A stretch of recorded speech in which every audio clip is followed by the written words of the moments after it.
हमारे अक्सर काश्तकार दोस्त जब गंदम की फसल गोह पर आती है तो पोटाश और बोरान का मिक्स स्प्रे करके गंदम के दानों का वजन बढ़ाने की कोशिश करते हैं। इस हवाले से एक कन्फ्यूजन पाई जाती है काश्तकारों के दरमियान कि जो लिक्विड पोटाश है जैसे सिंजेंटा की नया पोटाश है, स्वात एग्रो की आल्टम के है, एफएमसी की कैटालिस्ट है, क्या इनका स्प्रे किया जा सकता है? सबसे पहले मैं आपको बताता चलूं कि अगर आप बात करेंगे नया पोटाश की तो इसका स्प्रे रिकमेंड किया जाता है। इसी तरह आल्टम के का भी स्प्रे रिकमेंड किया जाता है। जबकि जो कैटालिस्ट है दरअसल इसमें जो पोटाश का माखज है वो पोटाशियम हाइड्रोक्साइड है, जिससे स्कॉर्चिंग हो सकती है स्किन के ऊपर या लीफ के ऊपर बर्निंग के चांसेस होते हैं।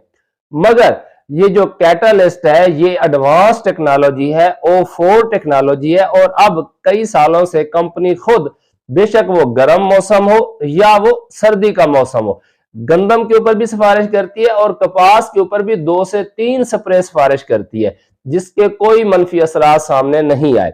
मगर इसका मतलब ये नहीं है कि आपको जो मार्केट में 25 लीटर वाली केन्स मिलती हैं या 3 से 5 लीटर की पैकिंग में गैलन मिलते हैं तो आप उनका भी स्प्रे करना शुरू कर दें, क्योंकि वो इतने सेफ नहीं होते।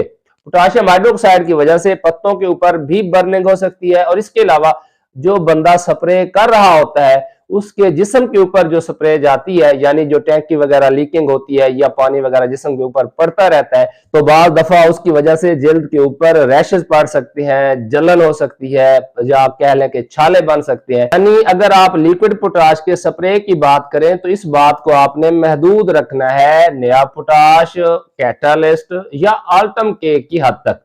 जबकि जो आम आपको मार्केट में थोक के हिसाब से लिक्विड पोटाश की कैंस वगैरह मिलती हैं उनका आपने रिस्क नहीं लेना। हाँ, आप जो फोलियर ग्रेड पाउडर फॉर्म में पोटाश है जैसे के लीफ वगैरह है उसका आप स्प्रे कर सकते हैं। कि ये जो नया पोटाश है या आल्टम के है, क्या इनके साथ बोरान मिलाया जा सकता है? जी हाँ, आप इनके साथ बोरान मिला के भी स्प्रे कर सकते हैं। इसी तरह इसके साथ आप फंजीसाइड, यानी बाद दोस्त ये चाहते हैं कि पोटाश जमा फंजीसाइड जमा अमाइनो एसिड यानी इजाबियान, टिल्ट और नया पोटाश, ये तीनों मिला के स्प्रे करना चाहते हैं तो भी आप स्प्रे कर सकते हैं।